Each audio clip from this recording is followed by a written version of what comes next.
So I'm making this video for like two reasons. First of which is a lot of my viewers seem to not really know about the second half of the news, which is, yes, SpaceUK did hack everything. Originally, he just admitted to hacking everything after completing the top 75, which in and of itself wouldn't have been too big on the community, but then he was exposed for actually hacking everything, including his verification of Slaughterhouse, and yeah, the community exploded. The second reason is that I've also seen some sentiment of people saying that SpaceUK was somewhat justified in his actions, and I'm basically here to just completely shut that down, because I think that's a ridiculous argument. Also, sorry my voice might sound a little weird, I just woke up. So the first thing I really want to clarify before I actually get into most of the video, it is completely valid to feel kind of betrayed by this, or like that you miss SpaceUK, or you will miss SpaceUK, even though he did a whole bunch of horrible stuff. And I do think that this is not justified at all. I do think that this is horrible. People who say that this is all just blown out of proportion and isn't a big deal are idiots, and I'm gonna explain why. But a lot of people do look up to our top players, and to have one of them be exposed as a hacker is a pretty big deal. So just wanted to say that. So to SpaceUK fans who don't harass me for not liking SpaceUK, hope you're doing well, I guess.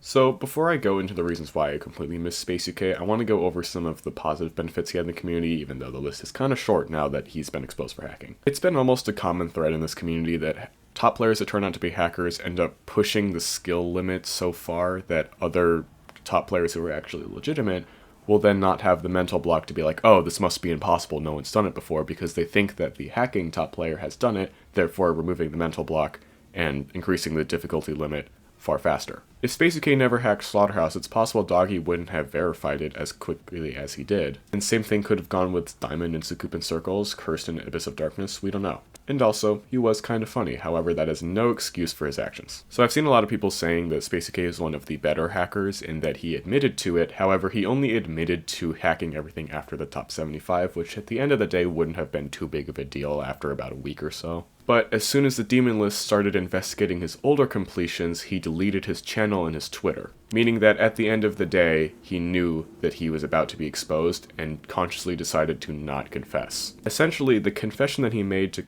hacking everything after completing the top 75 hardest levels in the game was a cover-up. I would honestly have a bit more respect for SpaceUK if he at least left his channel up and maybe released a video or a statement on Twitter or something just apologizing, or literally anything, and it still would have been just a little bit better than like literally deleting everything and just pussying out of it. Because the reality is, as some people might want to just be like, oh, it's just funny, haha, this doesn't matter. SpaceUK made thousands of pounds off of his channel, and all of those pounds were made off of lies. Not only that, but he stole a lot of the spotlight from other top players who were actually #1 at the time, such as Crisis, Wolves, and Doggie. There's also this next point, which is a little bit more personal, but I might as well mention it. The list getting swapped every 2 minutes. Soucoup Circles, top 1, swapped with Slaughterhouse. Abyss of Darkness, top 1, then swapped with Slaughterhouse. Silent Clubstep wasn't originally placed at top 1, but it should have been placed at top 1 below Slaughterhouse.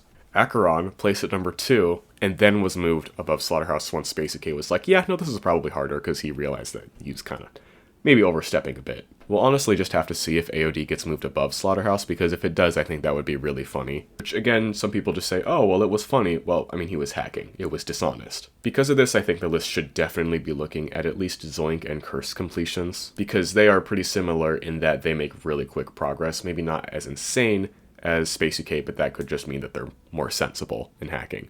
I'm not saying necessarily that either one of them is a hacker, I'm just saying that it is definitely something that should be investigated. However, it should be noted that this is far less likely considering that both of them do stream quite more often than SpaceUK ever did, so it would have been a lot more effort to hack that. But again, definitely still something to at least look through. And then the final point is the GD Awards. This is the one I'm probably the most fired up about. Like, I make fun of the fact that Slaughterhouse keeps getting swapped with, like, literally everything, just because, you know, it's kind of funny. I mean, now less so, because we know he was hacking. But this is probably the biggest effect, I'd say. But taking the spotlight away from more deserving players is probably the biggest crime here, in my opinion, and the huge crown jewel of this is him winning the 2021 and 2022 Best Player in Geometry Dash Awards. I cannot describe to you how much this pisses me off, and then people go and say that this is not a big deal. So Trick should have won in 2021, and then Doggie should have won in 2022. First off, Trick got completely clobbered by Slaughterhouse and SpaceUK because his top 1 firework was really only top 1 for 3 seconds on a technicality, but now we realize, oh, it should have been top 1 for like 2 months. And let's be real, if SpaceUK didn't hack, I think it probably would have taken Doggie a little bit longer to beat it, if he did decide to go for it if it wasn't verified. And honestly, I'm just glad Doggie's finally getting the recognition that he deserves for being the actual first victor of Acheron and the actual verifier of Slaughterhouse, because he didn't really get that much recognition to begin with before. But it's kind of set in stone now, because SpaceUK did win the awards 2 years in a row. So yeah, overall with all these things combined, I have zero respect for SpaceUK and honestly won't really miss him at all. Again, it is completely valid too, because people do look up to top players. If you looked up to SpaceUK, that's not wrong, you were just lied to. Perhaps it's just easier for me to move on considering that the top players that I look up to are more like Nepesta and Doggie. So yeah, that's it for today's video. I just wanted to give my thoughts on the situation because it's been basically just setting the community on fire, and I really wanted to explain why I do not think that SpaceUK should be excused for this. I honestly think it should be treated a lot more like the Noctify situation than situations such as Sander or Cyclic, because he didn't actually confess, it was more or less just a cover-up. But yeah, if you did enjoy today's video, please like and subscribe, comment down below what your opinions are on this whole fiasco, and yeah, thank you all for watching, and I'll see you on the next one.